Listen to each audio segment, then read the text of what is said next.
ఆలియా అనే ఒక women fridge ని ఓపెన్ చేస్తుంటే ఉన్నట్టుండి ఇంటి బయట నుంచి గట్టిగా ఒక సౌండ్ వస్తుంది. ఆలియా జాగ్రత్తగా ఆ సౌండ్ ఏంటో చెక్ చేయడానికి వెళ్తుంది. అంతలో ఆమె ఫోకస్ ఒక కఫన్ లో చుట్టబడిన ఒక డెడ్ బాడీ మీద పడుతుంది. కానీ లైట్ ఆన్ చేయగానే అది అదృశ్యమవుతుంది. ఆమె మళ్ళీ లైట్ ఆఫ్ చేయగానే ఆ డెడ్ బాడీ ఒక్కసారిగా ఆమె మొహం ముందుకొచ్చి నిలబడుతుంది. దాంతో ఆలియా భయంతో వణికిపోతుంది. అంతలో ఆమెకు తన కూతురైన జాస్మిన్ గొంతు బయట నుంచి వినిపిస్తుంది. ఆ గొంతు విని ఆలియా నెమ్మదిగా బయటకెళ్తుంది. సడన్ గా ఆలియాకి తన ముందు చాలా ఫ్రెష్ గా అప్పుడే తవ్విన గొయ్యి కనిపిస్తుంది. ఆమె వెంటనే దాంట్లోకి దిగగానే ఒక శవపేటిక కనిపిస్తుంది. అయితే ఆ శవపేటిక లోపల నుంచి ఎవరో గట్టిగా సౌండ్ చేస్తూ దాన్ని తడుతున్నట్టుంది. భయపడుతూ ఆలియా చేయి పెట్టగానే కఫిన్ అనేది బ్రేక్ అవుతుంది. వెంటనే లోపల నుంచి ఒక చేయి బయటకు వచ్చేసి ఆమెను లటుక్కున పట్టేసుకుంటుంది. ఇకప్పుడే ఆలియా కార్ సీట్ పైనుంచి టెన్షన్ లో మేల్కొంటుంది. ఇదంతా కేవలం ఆమెకు వచ్చినటువంటి ఒక భయంకరమైనటువంటి కళ మాత్రమే. ఆమె భర్త రాక ఆమెను కూల్ చేస్తాడు. నిజానికి వాళ్ళు ఆలియా యొక్క మదర్ అయిన దేవి ఇంటికి వెళ్తున్నారు. వాళ్లతో పాటు కూతురు జాస్మిన్ కూడా ఉంది. గ్రాండ్ మాను కలవడానికి తన కొత్త డాల్ బున్ బున్ ను చూపించడానికి జాస్మిన్ చాలా ఎక్సైట్ అయ్యింది. ఫైనల్ గా వాళ్ళు పాంగో పాజ్వా గ్రామానికి చేరుకుంటారు. కానీ దేవి ఇంటికి రీచ్ అయిన తర్వాత చూస్తే అక్కడ అన్ని లైట్స్ అన్ని కూడా ఆఫ్ అయి ఉన్నాయి. అక్కడున్న ప్రాంతం మొత్తం చీకటితో కమ్మేసింది. వాళ్ళు దేవిని పిలుస్తారు కానీ ఎలాంటి ఆన్సర్ రాదు. రాక గమనించింది ఏంటంటే డోర్ అనేది అన్లాక్ చేసింది. ఇక వాళ్ళు అదంతా చూసి షాక్ అయిపోయి లోపలికి వెళ్తారు. అయితే మరి దేవి డోర్ ని ఓపెన్ గా వదిలేసి ఎక్కడికి వెళ్ళి ఉంటుందనేటువంటి ఒక డౌట్ ఉంది. చుట్టుపక్కల ఇటు అటు చూస్తుండగా సడన్ గా ఎదురువైపు నుంచి ఒక సౌండ్ వస్తుంది. ముందుకెళ్లి చూస్తే చీకట్లో ఒక రాకింగ్ చైర్ మీద ఏదో ఒక నీడ కూర్చునుంది. ఆ ఫిగర్ వెంటనే చైర్ లో నుంచి లేచి లైట్ ఆన్ చేస్తుంది. అప్పుడే వాళ్ళకి తెలుస్తుంది ఏంటంటే అక్కడుంది దేవినే. మేము ఇప్పటిదాకా దయ్యం అనుకుని భయపడి సచ్చాను కదరా అనేటువంటి ఫీలింగ్ లో ఉంటారు. ఇక జాస్మిన్ వెంటనే పరిగెత్తుకుంటూ వెళ్లి గ్రాండ్ మాను గట్టిగా హగ్ చేసుకుంటుంది. లైట్స్ ఎందుకు ఆఫ్ చేసావని అడిగితే దానికి దేవి చెప్తుంది కూర్చొని అలాగే ఉండడంతో నిద్ర వచ్చేసింది కాబట్టి లైట్ అనేది ఆన్ చేయలేదనేటువంటి ఆన్సర్ చేస్తుంది. అయితే అందరు కూడా గ్రాండ్ మా బాగోగులు అడిగేసి డైనింగ్ టేబుల్ దగ్గర కూర్చుంటారు. జాస్మిన్ తన డాల్ బున్ బున్ ను గ్రాండ్ మాకు ఇంట్రడ్యూస్ చేస్తుంది. భోజనం చేసిన తర్వాత దేవి జాస్మిన్ ను తన దగ్గర పడుకోబెట్టుకుంటుంది. తర్వాత తన రూమ్ లోకి వచ్చినటువంటి ఆలియా రాకాతో అంటుంది, ఇప్పటి నుంచి నా మదర్ ని ఎప్పుడు కూడా ఒంటరిగా వదలను, అమ్మని మనతో పాటు సిటీకి తీసుకొస్తానని అంటే దానికి రాకా కూడా ఒప్పుకుంటాడు. సరిగ్గా అర్ధరాత్రి టైంలో దేవి నిద్రలేచి చూస్తే జాస్మిన్ బెడ్ మీద లేదు. ఆమెకు జాస్మిన్ నవ్వుతూ ఆడుకుంటున్నటువంటి సౌండ్ వినిపిస్తుంది. లివింగ్ రూమ్ లోకి వెళ్లి చూస్తుంది. అయితే జాస్మిన్ అక్కడ కూర్చొని ఎవరితోనూ ఆడుకుంటున్నట్టుంది. దేవి షాక్ అయిపోయి అటు ఇటు చూస్తుంది. కానీ జాస్మిన్ ఒంటరిగానే తన డాల్ బున్ బున్ తో ఆడుకుంటుంది. నెక్స్ట్ డే మార్నింగ్ దేవి ఆలియాకు ఒక రెసిపీ కోసమని మార్కెట్ నుంచి కొన్ని సామాన్లు తెచ్చివ్వమని అడుగుతుంది. దానికి ఆలియా సరే అని ఒప్పుకుంటుంది. రాకా కూడా ఆమెతో వెళ్ళడానికి రెడీ అవుతాడు. దారిలో వాళ్లకు మిస్టర్ బాస్రి ఎదురుపడతాడు. అయితే ఇతను గ్రామంలోని అన్ని రకాల ఫ్యూనరల్ పనులన్నీ కూడా మేనేజ్ చేస్తాడు. ఆలియా రాకా అతనితో హాయ్ హలో చెప్పేసి కొంచెం సేపు మాట్లాడి ముందుకెళ్లిపోతారు. ఇక్కడ ఇంట్లోనేమో దేవికి మళ్ళీ జాస్మిన్ ఆడుకుంటున్నటువంటి సౌండ్ వినిపిస్తుంది. ఈసారి డౌట్ తో ఆమె చూడ్డానికి వెళ్తుంది. దేవి అక్కడ క్లియర్ గా చూస్తుంది ఏంటంటే ఆ డాల్ బున్ బున్ ను ఎవరో జాస్మిన్ వైపు విసురుతున్నారు. చూస్తుంటే ఏదో ఒక ఇన్విజిబుల్ వస్తువు అనేది జాస్మిన్ తో ఫన్నీగా ఆడుకుంటున్నట్టుంది. అందుకే దేవి తన గ్రాండ్ చైల్డ్ ని నువ్వెవరితో ఆడుకుంటున్నావని అడుగుతుంది. దానికి జాస్మిన్ నా ఫ్రెండ్ తో అనేటువంటి ఆన్సర్ ఇస్తుంది. కానీ రూమ్ లో మరెవ్వరు కూడా లేరు.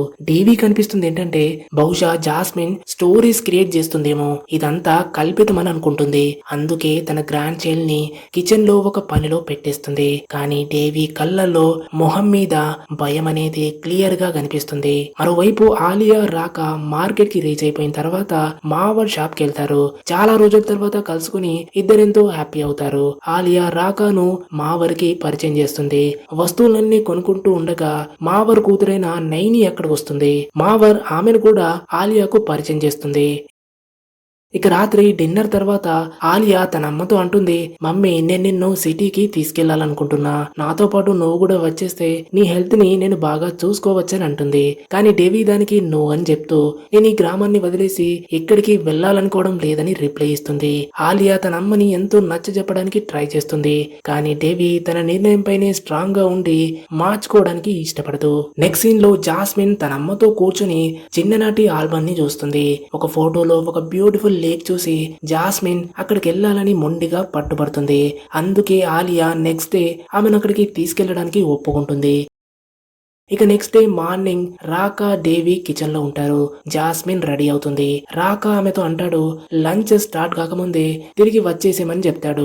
తర్వాత అమ్మ కూతురు ఇద్దరు కూడా లేక్ వైపు బయలుదేరతారు. వాళ్ళు వెళ్ళాక రాకా మళ్ళీ డేవీతో సిటీకి వెళ్లాలని మాట్లాడతాడు. డేవీ అంటుంది నేను నా కూతురు అల్లుడి మీద ఎలాంటి భారం కాకూడదని రిప్లై ఇస్తుంది. అప్పుడు రాకా అత్తయ్య మీరు అలా ఏమనుకోవద్దు, మిమ్మల్ని బాగా చూసుకోవడం అనేది మాకేం భారం కాదు, అది మా బాధ్యత, అంతేకాదు మీకు సేవ చేయడం చాలా హ్యాపీ అని అంటాడు. అంతలా రిక్వెస్ట్ చేసేసరికి డేవి ఎంతో డల్ ఫేస్ తో తల ఊపేసి సరే అన్నట్టు ఒప్పుకుంటుంది. అయితే ఈ ప్లేస్ ను వదిలేయడానికి ఆమె మనసు అనేది ఇంకా రెడీగా లేదు. ఇక లేక్ దగ్గరికి వచ్చిన వెంటనే ఆలియాకు ఆఫీస్ నుంచి ఒక ఇంపార్టెంట్ కాల్ వస్తుంది. ఆమె నిల్చొని ఫోన్ లో మాట్లాడడం స్టార్ట్ చేస్తుంది. ఈ మధ్యలో జాస్మిన్ ఒంటరిగా కొంచెం ముందుకెళ్లిపోతుంది. ఆలియా కాల్లో ఎంతలా బిజీ అవుతుందంటే జాస్మిన్ తన కళ్ళ ముందు నుంచి ఎప్పుడు తప్పించుకుందో ఆమెకు తెలియదు. సడన్ గా జాస్మిన్ కనిపించకపోవడంతో ఆలియా టెన్షన్ అయిపోయి భయపడుతుంది. ఒక పిచ్చిదానిలా వెతుకుతూ లేక్ ఒడ్డుకు వచ్చేస్తుంది. అయితే అక్కడ వాటర్ లో బబుల్స్ అనేవి లేవడం వినిపిస్తుంది. దగ్గరికి చూస్తే జాస్మిన్ డాల్ బున్ బున్ వాటర్ మీద తేలుతుంది. కొన్ని క్షణాల తర్వాత జాస్మిన్ జీవంతో లేని డెడ్ బాడీ అనేది వాటర్ మీద తేలొస్తుంది. ఆలియా వెంటనే లేక్ లో జంప్ చేసి తన కూతుర్ని వాటర్ నుంచి బయటకు తీస్తుంది. ఆమె తన కూతుర్ని ఆ పరిస్థితిలో చూసి బాగా ఏడుస్తుంది. నెక్స్ట్ సీన్ లో రాత్రి టైంలో ఆలియా దీపం వెలిగించి కూతురికి ఫైనల్ గా స్నానం చేయిస్తుంది. బయట రాకా కారులో ఒంటరిగా కూర్చుని వెక్కి వెక్కి ఏడుస్తున్నాడు. డేవి హార్ట్ కూడా కంప్లీట్ గా బ్రేక్ అవుతుంది. అంత్యక్రియలు జరపడానికి అన్ని ఏర్పాట్లు జరుగుతాయి. మావర్ బాస్రీ కూడా అక్కడికి వస్తారు. అందరూ కలిసి జాస్మిన్ కోసం ప్రేయర్ చేస్తారు. అయితే బాస్రీ గమనిస్తుంది ఏంటంటే జాస్మిన్ డెడ్ బాడీ అతని వైపు చూసి భయంకరంగా నవ్వుతుంది.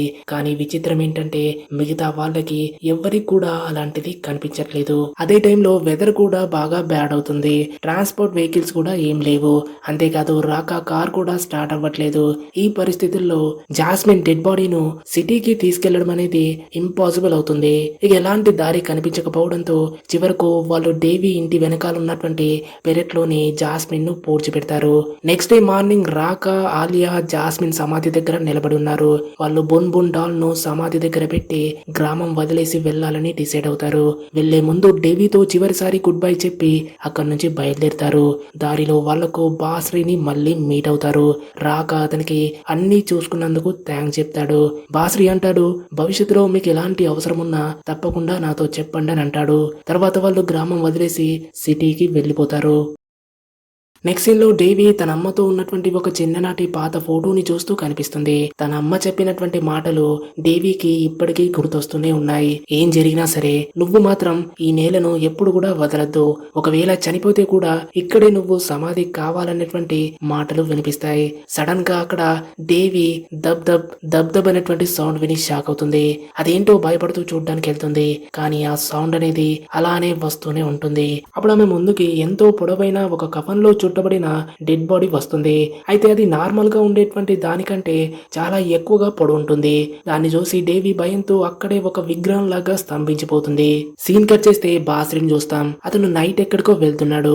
అంతలో అతనికి ఎవరో తనకి చాలా దగ్గరలో నిలబడి ఉన్నారని అనిపిస్తుంది. వెనక్కి తిరిగి చూస్తే ఎవ్వరు లేరు.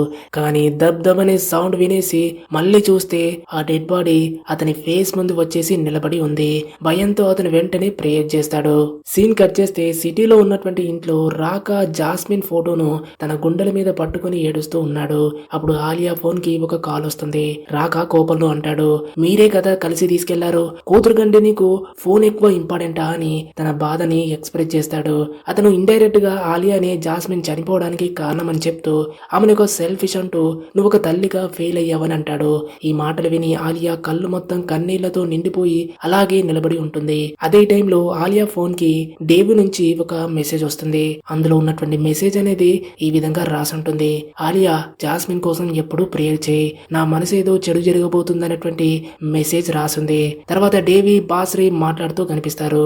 డేవి అంటుంది నేను ఒక శవాన్ని చూశాను, నాకేదో చాలా వింతగా ఫీల్ అవుతుందని అంటాడు. దానికి బాస్రీ నాతో కూడా అదే జరిగింది, అందుకే నేను పరిగెత్తుకుంటూ వచ్చేసాను. గ్రామంలో కఫన్ లో చుట్టబడినటువంటి శవం అనేది కనిపించడం అంటే ఏదో ఒక పెద్ద డేంజర్ అనేది రాబోతుందని అర్థమని రిప్లై ఇస్తాడు. అప్పుడు డేవి అంటుంది, జాస్మిన్ వచ్చిన తర్వాత నుంచి ఇంట్లో ఏవో వింత వింత విషయాలు జరుగుతున్నాయి. ఈ ఇంటి యొక్క ప్రతి చోటు గురించి నాకు తెలుసు. ఇక్కడ జరుగుతున్నటువంటి సూపర్ న్యాచురల్ విషయాలు చూస్తుంటే మా అమ్మతో జరిగినటువంటి ఒక పాత ఇన్సిడెంట్ ని గుర్తు చేస్తున్నాయి. నాకు చాలా టెన్షన్ ఉంది. ఎందుకంటే ఇది ఒకవేళ నా పాస్ట్ తో సంబంధం ఉందేమో అని భయపడుతుంది. కానీ ఆమెకప్పుడు కేవలం 7 ఏళ్లు ఉంటాయి. ఆమెకు ఒక విషయం గుర్తొస్తుంది. ఆ నైట్ బాస్రి కూడా అక్కడే ఉన్నాడు. ఆమె డైరెక్ట్ గా బాస్రిని అసలు ఆ రాత్రి ఏమైందని అడుగుతుంది. నెక్స్ట్ డే మార్నింగ్ రాక బ్రేక్ఫాస్ట్ ప్రిపేర్ చేస్తాడు. కానీ ఆలియా ఏం తినకుండా వెళ్ళిపోతుంది. ఆలియా వెళ్ళాక సడన్ గా రాక ఫోకస్ బున్ బున్ డాల్ మీద పడుతుంది. అతను చూసి షాక్ అవుతాడు. ఎందుకంటే ఆ డాల్ ను వాళ్ళు జాస్మిన్ సమాధి దగ్గర పెట్టి వచ్చేశారు. అయితే ఇప్పుడు ఇది ఇక్కడికి ఎలా వచ్చిందనేటువంటి డౌట్ ఉంది. మరోవైపు ఆలియా సారా అనేటువంటి ఒక సైకియాట్రిస్ట్ ని కలుస్తుంది. తన డిప్రెషన్ గురించి చెప్తుంది. సారా ఆమెకు అంతా అర్థమయ్యేలా కౌన్సిలింగ్ ఇస్తుంది. ప్రపంచంలో ఏ తల్లిదండ్రులైనా తమ సొంత పిల్లలకి అంత్యక్రియలు చేయాల్సి వస్తుందని ఎవ్వరు కూడా ఊహించలేరు. కానీ ఈ బాధను నువ్వు ఒంటరిగా భరించలేవు. నువ్వు రాక ఇద్దరు కలిసి ఈ బాధ నుంచి బయటపడాలి. తర్వాత ఆలియా ఇంటికి వచ్చేసరికి రాక ఆమెను అడుగుతాడు, నువ్వు బొన్బొన్ను గాని తీసుకొచ్చావా? మనం దాన్ని జాస్మిన్ సమాధి దగ్గరే పెట్టొచ్చాం కదా అని అడుగుతాడు. అప్పుడు ఆలియా అంటుంది, నేను దాన్ని తీసుకురాలేదు. ఇప్పుడు బ్లేమ్ గేమ్ ఆడే టైం కాదు. ఒకరినొకరు సపోర్ట్ చేసుకోవాలి. లేకపోతే మనం ఈ విషయాన్ని డైజెస్ట్ చేసుకోవడం అనేది చాలా కష్టమని అంటుంది. సీన్ కట్ చేస్తే జాస్మిన్ సమాధి దగ్గరికి షిఫ్ట్ అవుతుంది. అక్కడ మట్టి మీద ఎన్నో పురుగులున్నాయి. అంతలో జాస్మిన్ డెడ్ బాడీ కదలడం మొదలవుతుంది. కఫన్ బ్రేక్ అయిపోయి ఆమె చేయి బయటకు వస్తుంది.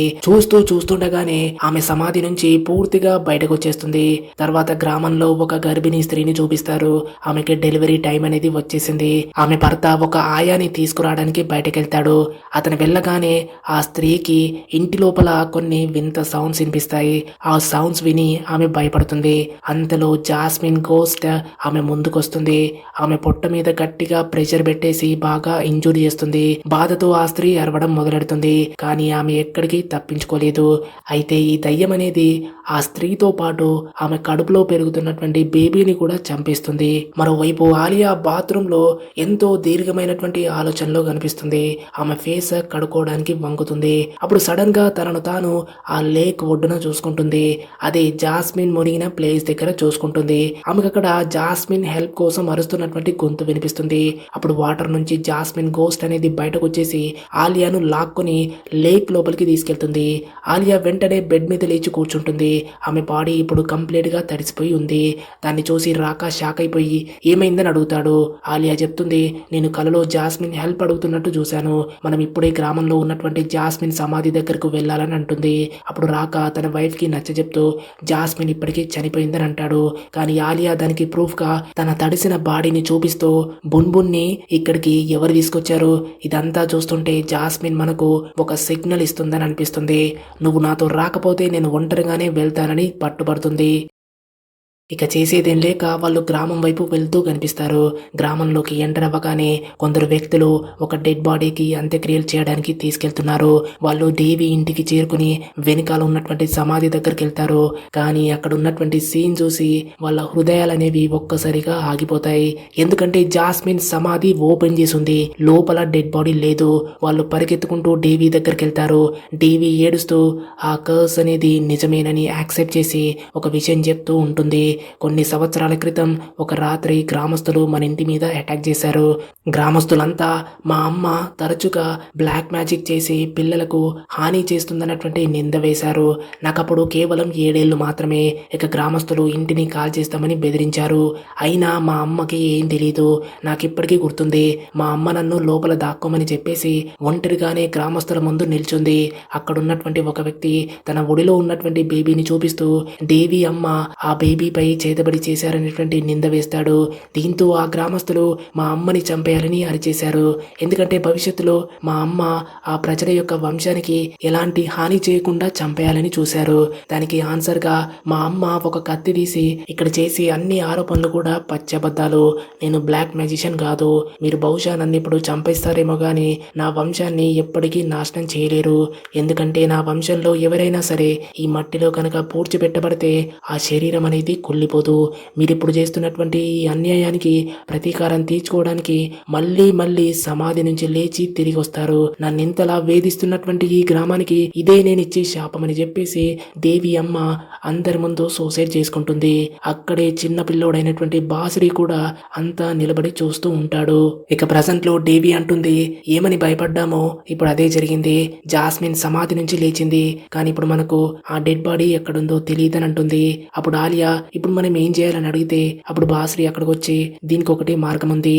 జాస్మిన్ ను గ్రామం బయట ఆమె స్థానంలో సరిగ్గా పూడ్చిపెట్టాలి, లేకపోతే ఆమె శైతాన్ అయిపోయి ఒక్కొక్కరి ప్రాణం తీస్తూ ఉంటుంది. మనం ఇప్పుడే జాస్మిన్ ను వెతకాలని చెప్తాడు. దేవి దానికి ఒప్పుకుంటుంది. అయితే ఆలియాని ఇంట్లోనే ఉండి ప్రేయర్ చేయమని చెప్తాడు. ఆలియా కూడా వాళ్ళతో వస్తానని అంటుంది. కానీ బాసురి అంటాడు, ఇప్పుడు జాస్మిన్ నీ కూతురు కాదని చెప్పేసి అతను ఆలియాకు ప్రేయర్ చేసే బుక్ ఇచ్చేసి ఇంట్లోనే ఉండమని చెప్తాడు.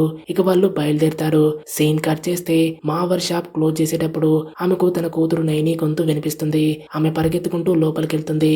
నైని అక్కడ భయంతో బెడ్ మీద కూర్చొని ఒక కార్నర్ వైపు చూపిస్తుంది. కానీ మావర్ కు అక్కడ ఏం కనిపించట్లేదు. మావర్ దగ్గరికి వెళ్ళి ఏమైందని అడుగుతుంది. నైని చేసేటువంటి సైకిల్ తో నోరు మూసుకోమని బెడ్ కింద చూపిస్తుంది. మావర్ కిందకు వంగి చూస్తే ఆమె గుండె ఒక్కసారిగా పటాపంచలవుతుంది. రియల్ నైని బెడ్ కింద భయంతో వణుకుతూ కూర్చునుంది. నైని అంటుంది, అమ్మా బెడ్ మీద ఆ శైతాన్ ఉందని అంటుంది. ఇక మావర్ భయపడుతూ పైకి చూస్తుంది. అప్పుడు జాస్మిన్ దయ్యం ఆమె గొంతు నొక్కి చంపేస్తుంది. దాంతో నైని అరుస్తుంది. మరోవైపు ఆలియా తన ఇంట్లో ప్రేయర్స్ చేస్తుంది. ప్రేయర్ మధ్యలోనే ఆలియాకు జాస్మిన్ ఏడుపు చేసినటువంటి సౌండ్ వినిపిస్తుంది. ఆమె హెల్ప్ కోసం పిలుస్తుంది. ఆలియా స్లోగా ఆ సౌండ్ వైపు వెళ్తుంది. అక్కడ ఫ్లోర్ కింద కొంచెం బురద చేసినటువంటి గుర్తులనేవి ఒక రూమ్ వైపు వెళ్లడాన్ని ఇండికేట్ చేస్తున్నాయి. రూమ్ లోకి వెళ్ళగానే ఎవరో తన మెడను తాకినట్టు అనిపిస్తుంది. అక్కడ ఆమెకు బున్ బున్ డాల్ కనిపిస్తుంది. ఆ డాల్ ని తన చేతిలోకి తీసుకుని జాస్మిన్ గొంతు వచ్చే వైపుకి బయటకు వస్తుంది. సడన్ గా దబ్ దబ్ దబ్ దబ్ అని సౌండ్ వినేసి ఆలియా తన కూతురైనటువంటి జాస్మిన్ పాత సమాధి దగ్గరికి వెళ్తుంది. సమాధిలో ఉన్నటువంటి కఫిన్ నుంచి సౌండ్ వస్తుంది. ఆలియా ఏడుస్తూ మోకాల మీద కూర్చుంటుంది. అప్పుడు ఆమె వెనకాలే మనిషి రూపంలో జాస్మిన్ వచ్చి నిలబడుతుంది. కానీ తర్వాతి మూమెంట్ లో సమాధి మొత్తం బ్రేక్ అయిపోయి జాస్మిన్ గోస్ట్ బయటకు వచ్చేసి ఆలియా గొంతును పట్టేసుకుంటుంది. ఆలియా ఆ పనిని ఆపమనంటుంది. ఆలియా చేతిలో ఉన్నటువంటి బున్ బున్ కింద పడిపోతుంది. ఆ డాల్ ని చూసి జాస్మిన్ స్పిరిట్ కొంచెం కూల్ అయిపోయి ఆలియాను వదిలేస్తుంది. అదే టైంలో రాక అక్కడికి వచ్చేసి అది జాస్మిన్ కాదని అరుస్తాడు. కానీ జాస్మిన్ మళ్ళీ అగ్రెసివ్ అవుతుంది. రాక కాపాడడానికి వస్తే జాస్మిన్ తన పవర్ తో అతన్ని కూడా గాల్లోకి ఎత్తేసి గొంతు నొక్కడం మొదలెడుతుంది. వాళ్ళంతా కూడా ఇప్పుడు గాలిలో ఎగురుతున్నారు. సరిగ్గా అప్పుడే బాసురి వచ్చేసి ప్రేయర్ చేస్తాడు. ఆ ప్రేయర్ యొక్క ఎఫెక్ట్ తో జాస్మిన్ యొక్క స్పిరిట్ అనేది వీక్ అవుతుంది. రాకాను కింద పడేసి అదృశ్యమవుతుంది. అప్పుడు ఉన్నట్టుండి ఆమె బాసురి వీప్ మీదకి జంప్ చేసేసి అతని గొంతు నొక్కడానికి ప్రయత్నిస్తుంది. కానీ బాసురి ప్రేయర్ చదవడం ఆపట్లేదు. ఆలియా తన కూతురు కోసం ఏడుస్తుంది. బాసురి జాస్మిన్ నుదుటి మీద చేయి పెట్టేసి ప్రేయర్ చదువుతూ ఉంటాడు. ఫైనల్ గా ఆమెను కూల్ చేస్తాడు. బాసురి కొంచెం రిలాక్స్ అయ్యేసరికి గోస్ట్ అనేది మళ్ళీ మేల్కొని అటాక్ చేస్తుంది. ఇక ఎలాంటి మార్గం కనిపించకపోయేసరికి బాసురి అందరినీ కలిసి ప్రేయర్ చదవమని చెప్తాడు. అందరు కలిసి ప్రేయర్ చేస్తే చివరకు జాస్మిన్ శరీరం నుంచి ఆ శైతాన్ అనేది బయటకు వచ్చేస్తుంది. ఇక ఆలియా రాక దేవి జాస్మిన్ డెడ్ బాడీ మీద పడేసి వెక్కి వెక్కి ఏడుస్తారు. నెక్స్ట్ డే మార్నింగ్ జాస్మిన్ ను వాళ్ళు ప్రాపర్ గా ఒక శ్మశాన వాటికలో పూడ్చిపెట్టేసి అంత్యక్రియలు పూర్తి చేస్తారు. ఆలియా తన కూతురు యొక్క ఆత్మ శాంతి కోసం సమాధి మీద బున్ బున్ డాల్ పెట్టేస్తుంది. ఇక్కడితో మూవీ అనేది ఎండ్ అవుతుంది. ఐ హోప్ ఈ మూవీ మీకు నచ్చింది అనుకుంటా. నచ్చితే వెంటనే లైక్ చేసి మీ ఫ్రెండ్స్ తో షేర్ చేయండి. మూవీ స్టోరీ ఎలా అనిపించిందో కామెంట్ చేయండి. మీరు కనుక ఛానల్ ని ఫస్ట్ టైం విజిట్ చేస్తే సబ్స్క్రైబ్ చేసుకుని బెల్ ఐకాన్ ని ప్రెస్ చేయండి. So that new videos upload చేసినప్పుడు మీరు మిస్ కాకుండా ఉంటారు. నెక్స్ట్ వీడియోలో ఇంకొక ఎక్స్ప్లెనేషన్ తో మళ్ళీ మీ ముందుంటాను. అంతవరకు టేక్ కేర్, బాయ్.